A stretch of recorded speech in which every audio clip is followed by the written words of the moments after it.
What's up, guys?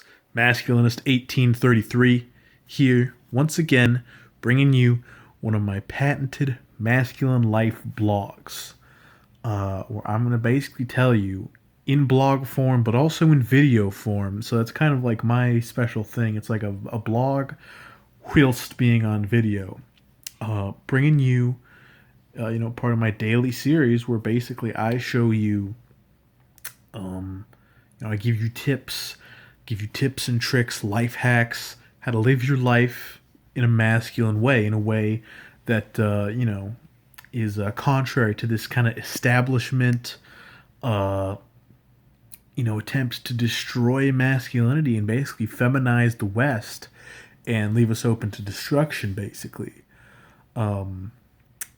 So here's my tip for the day. It comes in like multiple stages, I guess. So stage one, tip number one for you today is when you're doing your hair in the morning, because a lot of people might say that like kind of fussing with your hair isn't very masculine. I say that's not true at all. The fussing with your hair is part of masculinity. But when you're messing with your hair, especially if you have kind of shorter hair like I have, because I'm going bald, even though I'm only 20, I'm basically going to go bald in the next 3 years. But if your hair is short like mine, you have a receding hairline like this. Essentially, kind of what you want to do generally is kind of trying to like emphasize that as much as you can, without making it look kind of hokey, of course. You really just want to try to show everyone that you are going bald. Because, and this is kind of a lesser known fact, baldness is caused by kind of an excess of testosterone. So, essentially, kind of showing everyone how you are going bald, kind of flaunting that, is one of the best demonstrators of masculinity that I've been able to find. Just kind of as a casual thing that you can just do walking around. So I would recommend really just put some product in your hair, maybe something without soy, so it's not gonna like seep in through your scalp into your brain and feminize you. Just something, brush your hair back a lot. Basically, just make it look like this. Make yourself kind of look like Jimmy Neutron, if you can. Really, just make yourself kind of look like a big dumb asshole. And at that point, people will be forced to confront your masculinity, and you'll basically have proved yourself to be an alpha male. Tip number two for the day. I would recommend eating a lot of oranges. Now, oranges, you might not think, oranges don't immediately leap out to you as a very masculine thing.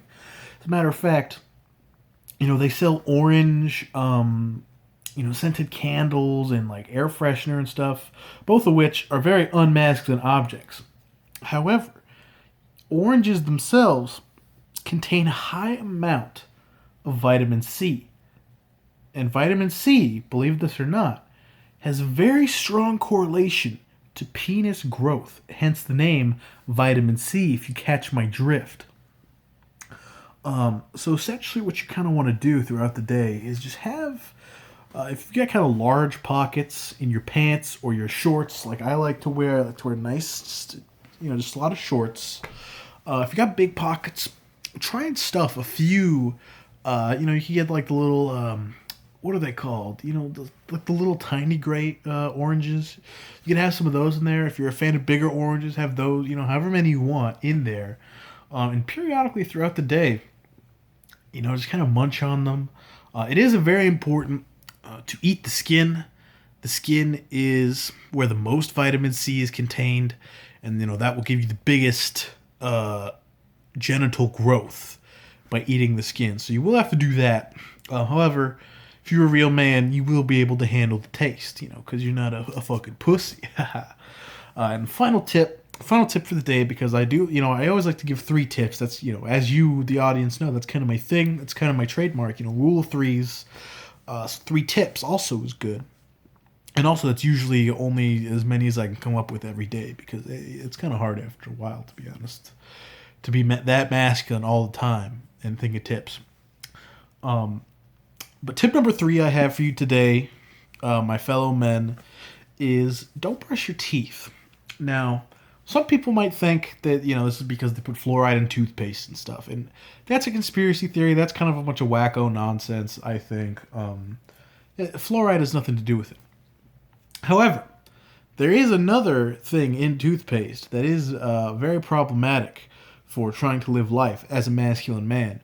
They actually put a lot of aluminum in toothpaste, which is how it gets kind of the mint flavor. A lot of people don't know this. Aluminum is a necessary component in most mint flavored items. Whether that's gum, ice cream, like mint chocolate chip ice cream, you name it. If it's mint, there's probably aluminum in there. And as everyone knows, aluminum takes a lot of the sperm. Lowers your sperm count, dude. It makes you less fertile. And as everyone knows, if your sperm count is basically below 500 million sperm per square inch, then I'm sorry, buddy. You're basically a soy boy, new male, beta bitch at that point. So yeah, there are other kinds of toothpaste. You can get like some, it's kind of like bubblegum flavors. You could get, it's probably like fruity bubblegum maybe. Fruity kind of, toothpaste kind of flavor. I don't know. I haven't looked into it, because the short way for me is just not brush my teeth. And really, you don't really need it. As long as you're eating those oranges, like I told you, because the oranges are also, nature's toothbrush, basically. But that's going to be it for me today, bros. Again, this was masculinist fucking number shit. Big tips for big dicks.